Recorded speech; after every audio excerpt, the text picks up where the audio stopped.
Hello friends. पिछले दो videos में हमने पारिस्थितिक तंत्र के कुछ विशेष घटकों के बारे में स्टडी किया था और आज हम देखेंगे अनुक्रमण के बारे में। अनुक्रमण क्या होता है, अनुक्रमण की कॉन्सेप्ट किसने दी थी और अनुक्रमण का प्रयोग सबसे पहले किसने किया था, ये बहुत इंपॉर्टेंट है। ये दो नाम आप याद रखिएगा, एक तो वार्मिंग एंड क्लीमेंट्स। सबसे पहले इन्होंने अनुक्रमण का कॉन्सेप्ट दिया था, इन्होंने अवधारणा दी थी, ठीक है। लेकिन अनुक्रमण शब्द का प्रयोग नहीं किया था, कॉन्सेप्ट था अनुक्रमण का। उसको नाम क्या दिया, अनुक्रमण किसने दिया, उसको नाम दिया अनुक्रमण हुल्ट ने। हुल्ट ने सबसे पहले अनुक्रमण शब्द का प्रयोग किया था।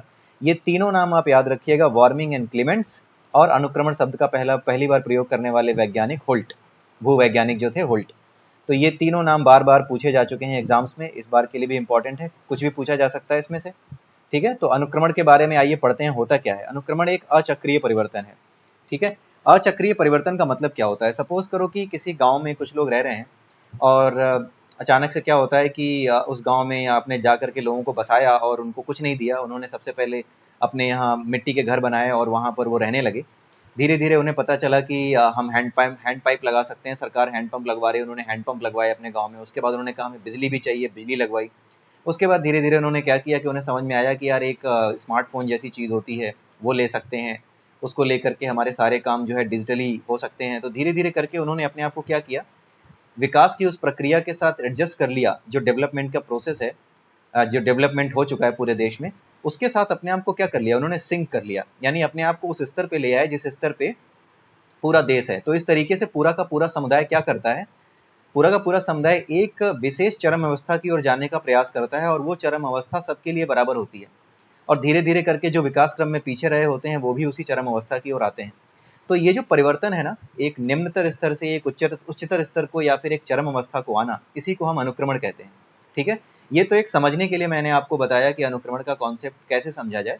लेकिन अनुक्रमण की बात जब हम पर्यावरण के परिप्रेक्ष्य में करते हैं, उसके रिस्पेक्ट में करते हैं, पर्यावरण के बारे में बात करते हुए करते हैं, तो उसका क्या मतलब होता है। उसका मतलब ये होता है कि अगर सपोज कर लीजिए कि किसी इन्वायरमेंट में, किसी जंगल में, छोटा सा जंगल है, उस जंगल में कुछ शाकाहारी जानवर रहते हैं, जंगली जानवर, जैसे कि हिरन है और बाकी खरगोश वगैरह हैं। ये घास, पेड़ पत्ती वगैरह खा करके अपना जीवन निर्वाह कर रहे थे। अचानक से वहाँ पे क्या हुआ, कुछ ऐसे जानवर आ गए जिन्होंने क्या किया कि वहाँ पे जो जंगली जानवर, जो कि शाकाहारी जानवर थे, उनको खा के अपना पेट भरने लगे।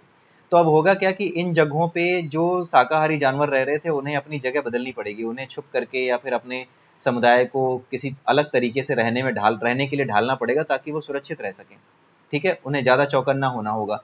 तो इस तरीके से वो क्या करेंगे, अपने आप को उसी हिसाब से ढाल लेंगे। और जो ये अटैकिंग जो स्पीसीज आ गई है, जो मांसाहारी हैं, जो कार्निवोरस हैं, जो वो आ गए हैं, वो भी अपने आप को वहाँ एडजस्ट कर लेंगे।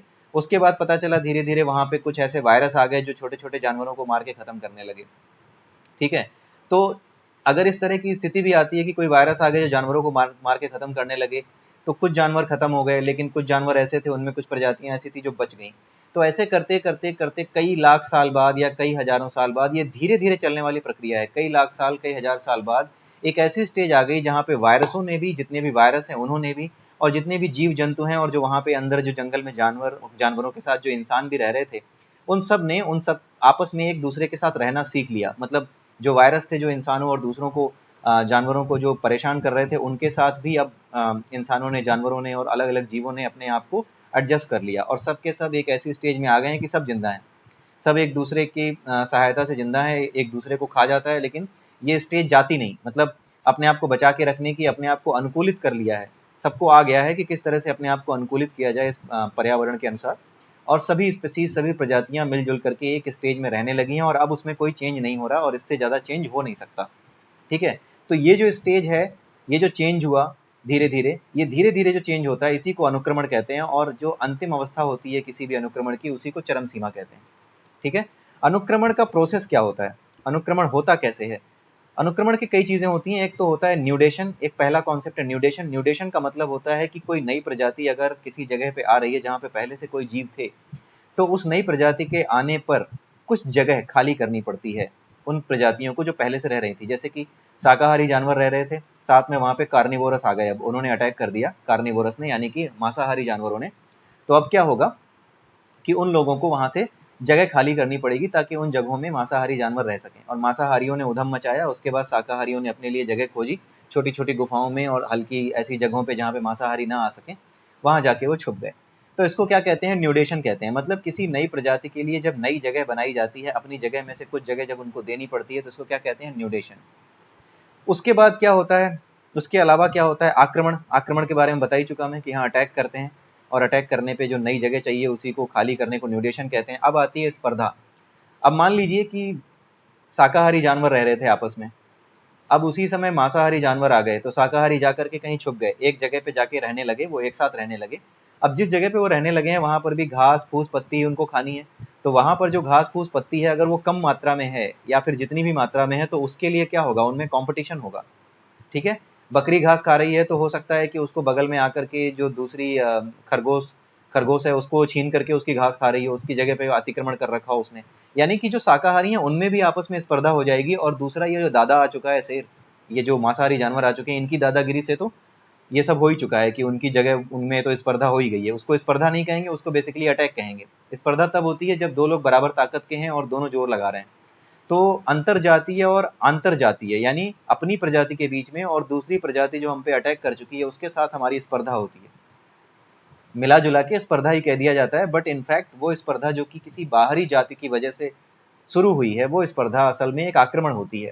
ठीक है, तो ये अंतरजातीय और अंतरजातीय अनुक्रमण की ये जो प्रक्रियाएं हैं, ये अनुक्रमण का एक बहुत बड़ा हिस्सा है, जिसमें धीरे धीरे आपस में सब एक दूसरे के साथ एडजस्ट करना सीख जाते हैं, अपना अपना एरिया बना लेते हैं। तुम उतने से खाना, हम इतने से खाएंगे, हम तो छीन के ही खाएंगे, ठीक है, तुम खा रहे होगे तो तुम्हारा छीन के खा जाएंगे। इस तरह से वो अपने आप को एडजस्ट कर लेते हैं, यही होता है।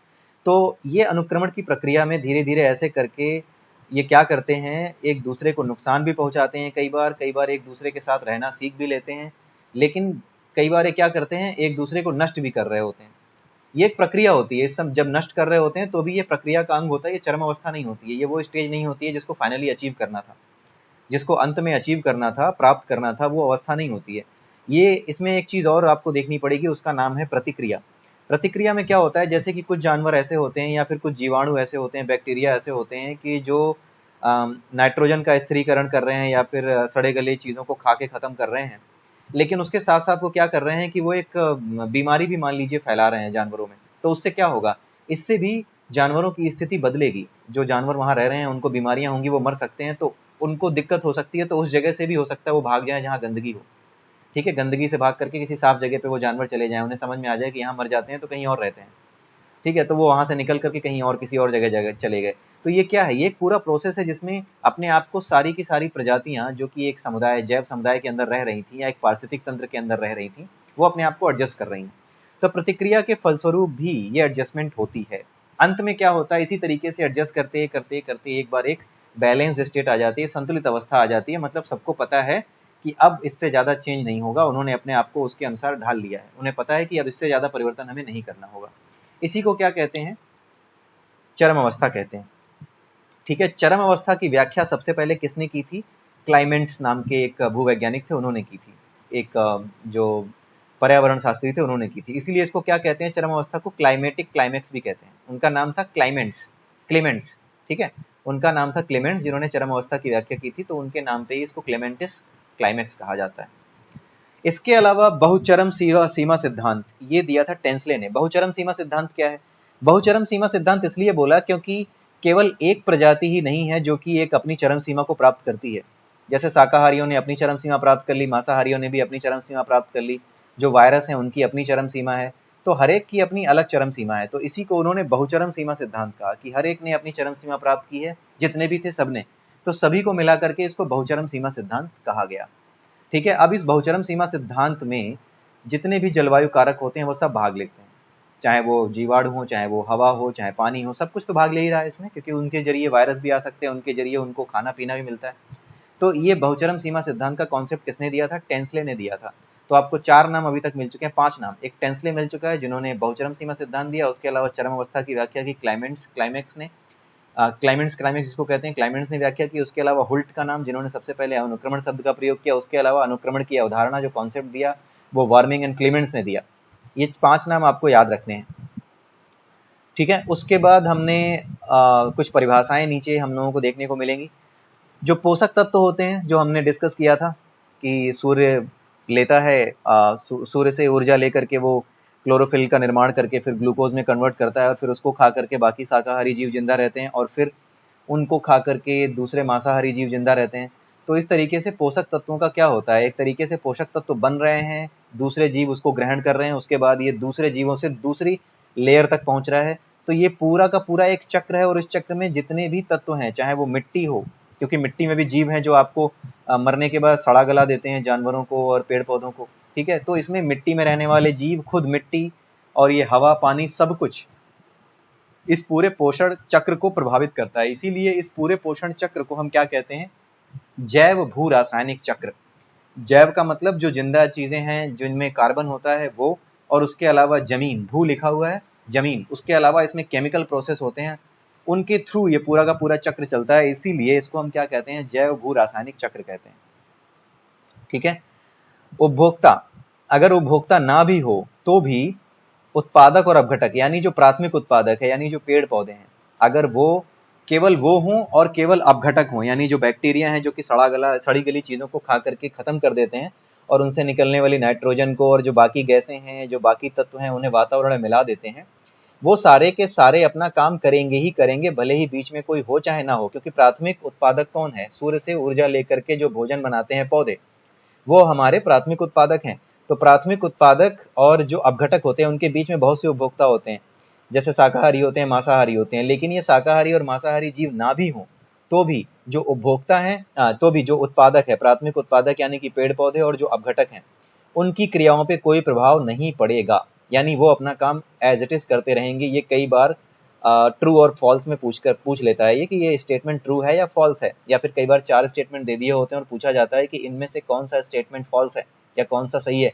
तो उसमें आपको इस तरह के क्वेश्चंस कई बार मिल जाते हैं कि उत्पादक और अपघटक की प्रक्रियाओं पर क्या कभी प्रभाव पड़ता है किसी कारण से। तो आपको ये याद रखना है कि किसी भी वजह से, जब तक सूर्य है, जब तक जीवन है पृथ्वी पर, तब तक उत्पादक और अपघटक की क्रियाओं पर किसी भी प्रकार का प्रभाव किसी भी तरह से नहीं पड़ने वाला, ठीक है। इसके अलावा ये क्वेश्चन बहुत आता है कि जब जीव जंतु श्वसन करते हैं या फिर पेड़ पौधे श्वसन करते हैं तो कितना एटीपी निर्माण करते हैं अपनी कुल ऊर्जा का।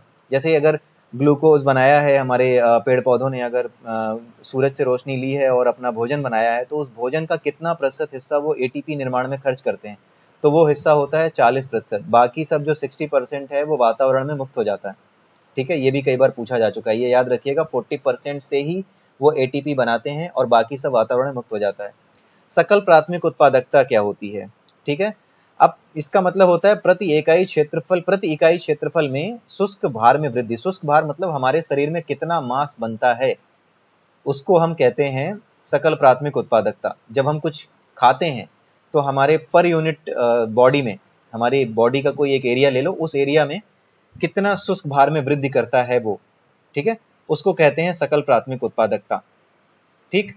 अब जैसे कि मैंने बताया था कि लिंडेमान का एक नियम है, अगर हमने मान लीजिए कि हमने पेड़ पौधे खाए, पेड़ पौधों को 100 कैलोरी अगर उन्होंने पैदा की है, 100 किलो कैलोरी, तो हमें कितनी मिलेगी, 10 किलो कैलोरी मिलेगी, क्योंकि 10% ही पास होता है दूसरी लेयर पे। लिंडेमान का नियम याद कीजिए, उसमें यह बताया गया था। तो लिंडेमान के नियम के अनुसार 10% ही पास होता है, और उस 10% के बाद क्या होता है कि उस 10% को जब हम देते हैं तो ये क्या कर रहा है, ये हमारे जो शरीर में बाकी क्रियाएं हैं उन सब में ले करके जो हमारा श्वसन है या जो हमारी बाकी गतिविधियां होती हैं, दौड़ना भागना, इन सब में ये पूरी ऊर्जा इस्तेमाल होती है, ठीक है। तो इससे हमारे शरीर के भार में वृद्धि होती है, इसी को क्या कहा जाता है, सकल प्राथमिक उत्पादकता। लेकिन जितनी भी एनर्जी हम लेते हैं उसमें सारी एनर्जी हम केवल हमारे मास की वृद्धि में, हमारे शरीर में जो मास है उसको बढ़ाने में काम नहीं आती, बल्कि कुछ मात्रा में जो ऊर्जा होती है वो हमारे श्वसन करने की क्रिया में खत्म हो जाती है, कुछ अन्य कार्यों में खत्म हो जाती है, जैसे हम भागते दौड़ते हैं, काम करते हैं, उसमें लग जाती है। तो उतना सब कुछ खर्च करने के बाद जो ऊर्जा बचती है उसे नेट प्राथमिक उत्पादकता कहते हैं। यानी नेट प्राथमिक उत्पादकता का मतलब होता है सकल प्राथमिक उत्पादकता में से श्वसन में प्रयुक्त जीपीपी के हिस्से को आप हटा दीजिए, उसको हम कहेंगे नेट प्राथमिक उत्पादकता। पृथ्वी पर सूर्य विकिरण ऊर्जा जो प्राप्त होती है एक साल में 5 किलो कैलोरी होती है प्रति वर्ष प्रति वर्ग सेंटीमीटर प्रति मिनट। इसको याद रख लीजिए, रट लीजिए, 5 किलो कैलोरी प्रति वर्ष प्रति वर्ग सेंटीमीटर प्रति मिनट। एक मिनट में एक वर्ग सेंटीमीटर में पूरे दुनिया में एक पर्टिकुलर एरिया में 5 किलो कैलोरी ऊर्जा एक साल में उत्पन्न होती है। लेकिन इसका केवल 1% ही पौधों द्वारा इस्तेमाल होता है, यानी 1% ही जो हमारे पौधे होते हैं वो इसका इस्तेमाल करके अपना भोजन बना पाते हैं। ये बड़े इंपॉर्टेंट फैक्ट्स हैं और ये छोटे छोटे क्वेश्चन जो है ना पूछ करके आपका क्वेश्चन पेपर बेकार कर देते हैं ये, क्योंकि ये 5 किलो कैलोरी, ये 1%, ये सब पूछ करके क्या हासिल करना चाहते हैं आई डोंट नो, लेकिन ये कंपटीशन को बढ़ा देता है और रटने वाले स्टूडेंट्स को इसमें कई बार फायदा हो जाता है प्राइमरी प्रिलिमिनरी में। लेकिन प्रीलिम्स एग्जाम अगर आप पास नहीं करेंगे तो मेंस में नहीं जा सकते, इसलिए कुछ चीजें तो आपको रटनी ही पड़ेंगी। ठीक है, कुछ नाम है, उन नामों को याद करके पता नहीं हम कौन सा तीर मार लेंगे आई डोंट नो, लेकिन वो चीजें पूछ ही जाती हैं। कॉन्सेप्चुअल पेपर्स नहीं होते, ज्यादातर पेपर्स ऐसे ही होते हैं, मतलब कॉन्सेप्चुअल क्वेश्चन भी आते हैं, लेकिन अधिकतर क्वेश्चंस में इस तरह के क्वेश्चन जब आ जाते हैं तो इन 4-5 क्वेश्चन से आपकी मेरिट, आपका पास होना फेल होना डिसाइड हो जाता है, इसलिए इनको बार बार देखना पड़ेगा आपको। जब भी आप इसे ओपन कीजिए जनरल स्टडीज के इसको या फिर अपने नोट्स को ओपन कीजिए, तो इन चीज़ों पे एक बार नज़र मार लिया करिए। इनफैक्ट आप इनको ना हाईलाइट कर दिया करिए मतलब पीले कलर के स्केच से, हाइलाइटर से, या फिर जो ग्रीन कलर का हाइलाइटर होता है या किसी भी कलर के हाइलाइटर से जो थोड़ा इसको हाईलाइट करे, उससे आप इसको हाईलाइट कर दीजिए, सो दैट जब भी आप अपने नोट्स खोलें तो जहाँ हाईलाइटेड है वहाँ पे तुरंत आपकी नज़र जाए। और जाते ही ये आंकड़े 40% और ये 5 किलो कैलोरी प्रति वर्ष प्रति वर्ग सेंटीमीटर, इन पे तुरंत नजर जाए, क्योंकि ये बड़े ही अजीब सी चीजें होती हैं जो आपको याद रखनी होती हैं। ठीक है, और इसको याद रखना आपकी मजबूरी है, रटना आपकी मजबूरी है कुछ चीजों को। ठीक है, इसीलिए इसको आप हाईलाइट कर लीजिए। सूर्य विकिरण का अधिकतर इस्तेमाल कौन करता है, कहाँ पे होता है? जल मंडल में, क्योंकि हमारा पृथ्वी का, ये ऑब्वियस सी बात है, हमारी पृथ्वी का जो 2/3 हिस्सा है वो जल ही है, पानी ही है, तो सीधी सी बात है कि जो सूर्य विकिरण आ रही है उसका ज्यादा से ज्यादा इस्तेमाल कौन करेगा? समुद्र में जो जीव रहते हैं, समुद्र में जो पौधे होते हैं वही इस्तेमाल करेंगे। तो ये भी सही और गलत में, ट्रू या फॉल्स में पूछा जा सकता है कि निम्नलिखित कथनों में से कौन सा कथन सही है या गलत है। तो वहां पे ऐसा एक स्टेटमेंट दे सकते हैं कि सूर्य विकिरण का सर्वाधिक इस्तेमाल हमारा जल मंडल करता है या स्थल मंडल करता है, कौन करता है?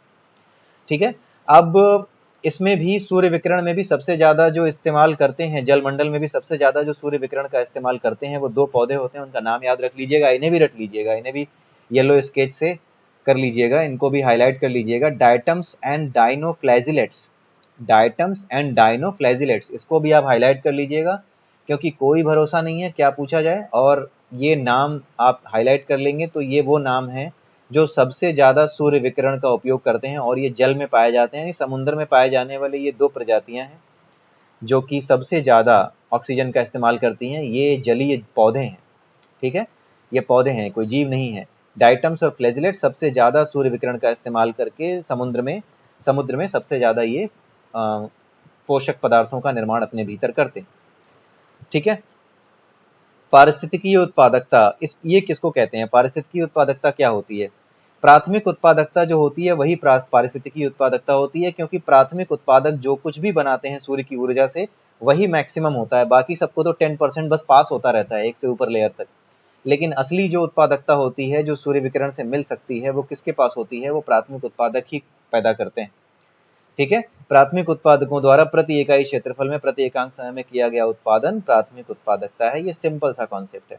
तो इसमें बहुत सी ऐसी चीजें थी जो आपको याद करनी पड़ेंगी, बार बार दोहरानी पड़ेंगी, तो आप इसको देखते रहिएगा, हाईलाइट कर लीजिएगा। मैं अगर कोशिश करूंगा कि इसमें अगर कुछ हाईलाइट कर पाया तो कर दूंगा, सो दैट आपको इसी नोट्स में सब कुछ आसानी से दिख जाए। कल हम डिस्कस करेंगे ये कुछ इंपॉर्टेंट टॉपिक्स, और कल तक वेट करते हैं, कल का नया टॉपिक होगा ये जो मैंने यहाँ पे लिखा हुआ है, और इसको हम डिस्कस करके करेंगे। ठीक है, तब तक के लिए have a nice day and bye bye और एंजॉय।